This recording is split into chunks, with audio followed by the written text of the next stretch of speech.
Bonjour Philippe Vardon. Bonjour. Bienvenue dans le 7h50 de France Bleu Azur Matin. Quel regard portez-vous sur la gestion de la crise épidémique par le gouvernement ?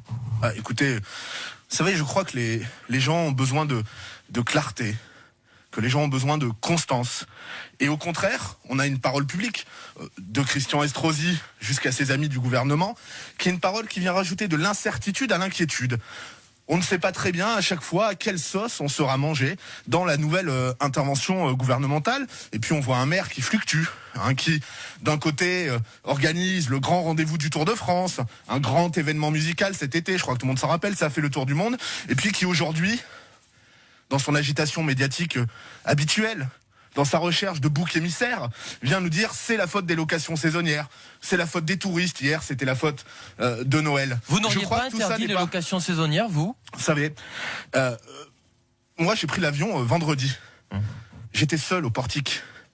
On peut pas dire qu'on est aujourd'hui, quand on est en plus pointé du doigt comme une des zones les plus dangereuses sur le plan sanitaire, qu'on ait un afflux touristique massif. Mais puis, on pointe donc le saisonnier. C'est la nouvelle cible de Christian Estrosi.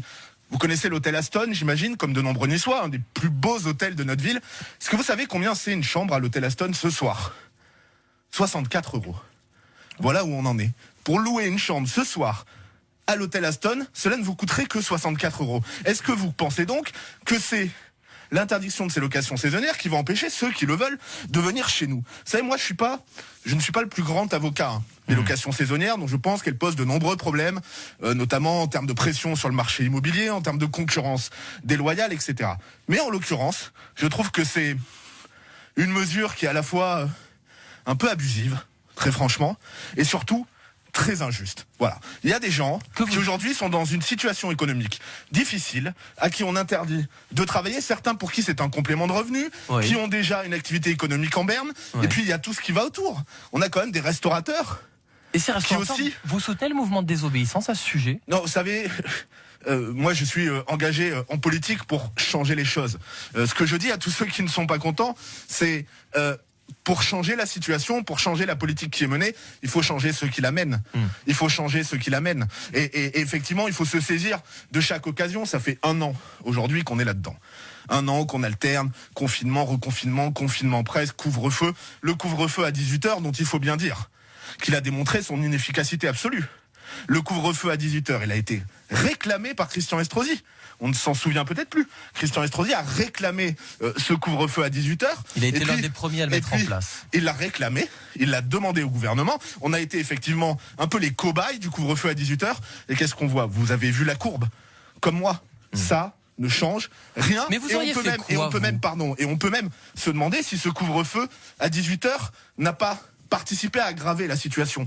Quand on voit la situation dans laquelle on est. Vous avez vu comme moi les Niçois qui sont à 17h45 agglutinés aux arrêts de tramway, dans les transports, qui sont dans la cohue, dans les supermarchés pour aller chercher qui la baguette de pain, qui la motte de beurre qui manque, et qui se retrouvent comme ça dans des proximités. C'est un constat. Où on gagnerait. Oui, mais c'est un constat qui est bien malheureux parce que la mesure est là, elle s'impose à tous, à vous comme à moi, comme à tous les Français aujourd'hui. Et le moins qu'on puisse dire, Philippe Vardon. Le moins qu'on puisse dire, c'est, et je suis heureux si vous faites ce constat avec moi, c'est que ça ne sert à rien. Que feriez-vous ?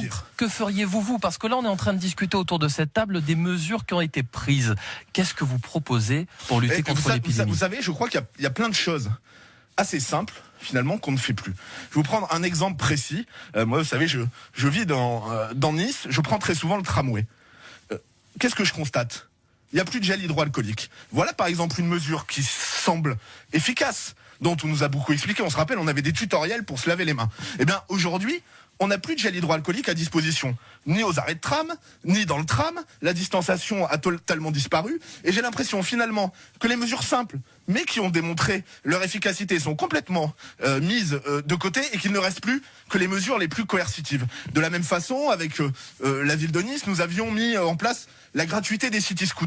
Ça n'a pas coûté grand-chose à la commune. Ça permettait que des gens se déplacent avec des transports individuels électriques. Donc les scooters de location qu'on retrouve dans les rues. De location donc étaient mis à disposition gratuitement, ce qui permettait de ne pas s'entasser dans les transports et de ne pas non plus engorger les routes, parce que les embouteillages à 18h aujourd'hui, c'est tout un poème. Donc il y a quelques mesures comme ça qu'on pourrait remettre en place, je crois, qui seraient efficaces. Et puis, pardonnez-moi, mais il y a quelque chose sur lequel on a plus que tardé, c'est les frontières.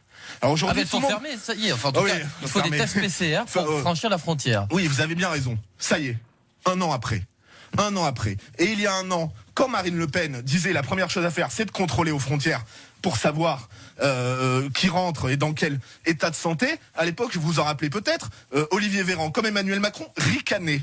Éric Ciotti l'avait demandé aussi en même temps que vous. Il ricanait. Oui, vous savez, Éric Ciotti, il est souvent comme ça, essayer de courir un petit peu derrière nous et derrière Marine Le Pen.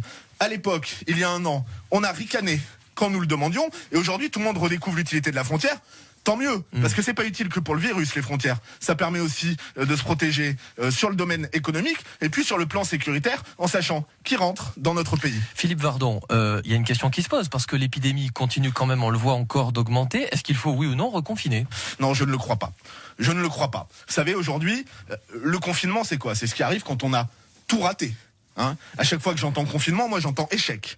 Voilà. Alors effectivement, tous les pays ont reconfiné. Le moins qu'on puisse dire, non, pas tous les pays. Ah ben citez-moi un pays qui n'a pas reconfiné dernièrement. Si vous regardez par exemple la situation aujourd'hui en Ligurie, puisqu'on parlait de la frontière, la situation est moins dramatique en Ligurie. Aujourd'hui, on a 705 hospitalisations et 87 réanimations dans le 06 pour 1 million d'habitants. Pour 1,5 million d'habitants en Ligurie, on est à 670 hospitalisations avec 61 personnes en réanimation. Je parle évidemment des patients Covid. Donc il y a manifestement d'autres façons de faire, d'autres possibilités. Moi, je crois qu'un confinement serait une fois de plus dramatique. Il faut penser à l'impact économique et l'impact psychologique. On laisse l'épidémie couler. Il y a aujourd'hui une détresse psychologique et sociale chez de nombreux Français, des plus jeunes aux plus anciens, à laquelle on ne peut pas être sourde. Il faut faire autrement.